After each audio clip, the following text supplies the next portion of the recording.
you know, you can draw a parallel, but it's not exactly a parallel to Jim Crow laws, right?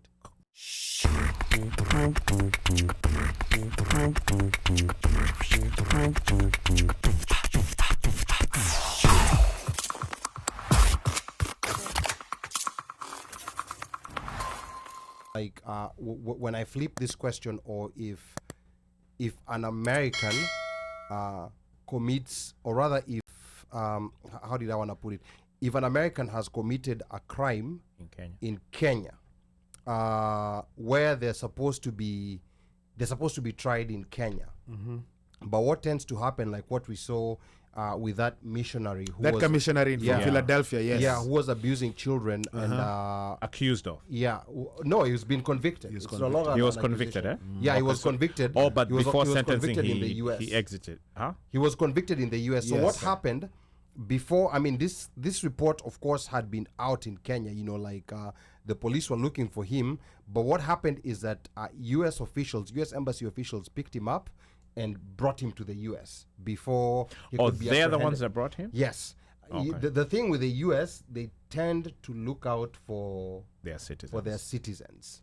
You know, which is both a good and a bad thing, but they tend to look out for their citizens. So they actually picked him out of Kenya because, you know, like one thing that people don't know, you know, like child abuse anywhere in the world. If you're an American citizen, it is a crime inside America. They will arrest you. You know, there's a law for that. So they picked him up and they brought him to the US, tried him. I think he got quite a number of years. I can't remember exactly how many years, but it was quite a long sentence. I think 25 years or something of that sort. He's better in a US jail than he is in a Kenyan jail. Yeah, and I'm also curious if an American committed a crime in Kenya and was not necessarily assisted, but fled to the US. Will America give up their own citizen? Well, again, that goes back to the extradition treaties and or agreements that they have with Kenya, where it's the backwards. It's vice versa. Yes. No, but the argument that we have. But I don't think that they have equal salt. You get what I'm saying? I think they do. You know, like I think they do. I don't know, because if that's the case, then would that guy have been brought back? Jama got 40 years. Yeah, he got Either 40 way, years. but would he have been brought back? Brought back to the US. The thing is, he did not come voluntarily to the US. US authorities in Kenya, you know, like. Are you saying Kenyan authorities turned him over to the US to bring him back because he would have gotten a longer sentence here? Now that I don't know, but I think in my own, and this is now my own opinion because we don't have facts on this, I think it's the US authorities that just picked him up and decided we're going to have this kid tried in the US. You know, but I think that these treaties are two-way, you know, meaning that if as Kenyans we're going to be returning Kenyan citizens who committed crimes in the US to the US, so the vice versa should also apply. But I don't think I don't know if there's any precedent of an American who fled to the US and was brought back to Kenya to stand trial. Now, let me ask. These treaties were signed, 1935? Yeah, so in the colonial government. Whatever. Yeah. Isn't it time a revision is done? Because times have changed.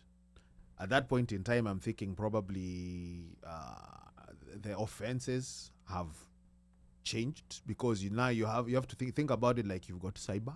Mm-hmm.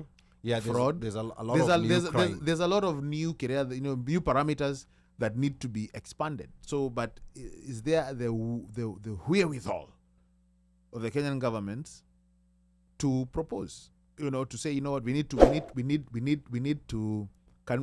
revisit, restructure, or make amendments to the treaty to either add, or do away with probably archaic, because I would like to see exactly what the treaty entailed, or the contents of it, so that you can either remove some and then you can add more, because things have changed. Things have changed. Yeah. But the interesting thing about the Kenyan Penal Code, and this is the part of the law that adjudicates on crime, that gives sentences and prosecution is used on crime.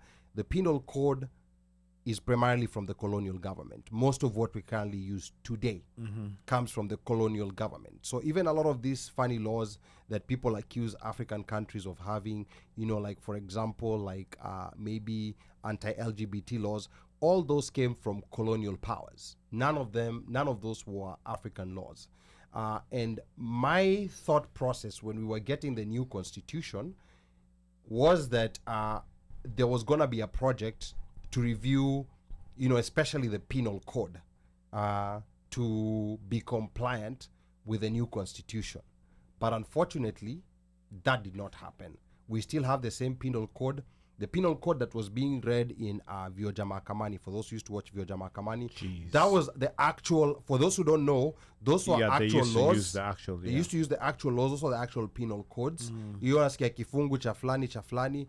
Those were the actual laws, and that's what was being used in Vioja Mahakamani, and that's what we are still using to date. And that's and I believe partly that's why we sometimes don't have a very fair penal code, especially to the people who are doing, like lower crimes. The people who are doing lower crimes, because the colonial government had a deliberate intent to want to severely punish people who are doing, like crimes, like period. Chicken. Crimes, period. Because the lower ones were against them. It was against Normally them. it was against them. Like someone has gone to a farmhouse and stolen and so chicken. So these ones were mainly to really, really punish the African. Correct. Yes. Brutally punish. Correct. You can sort of equate it, well, not equate it, but you can draw a parallel, but it's not exactly a parallel to Jim Crow laws, right? Correct. Yes. I could see that. And I was watching again, the situation Rubukule Spice FM.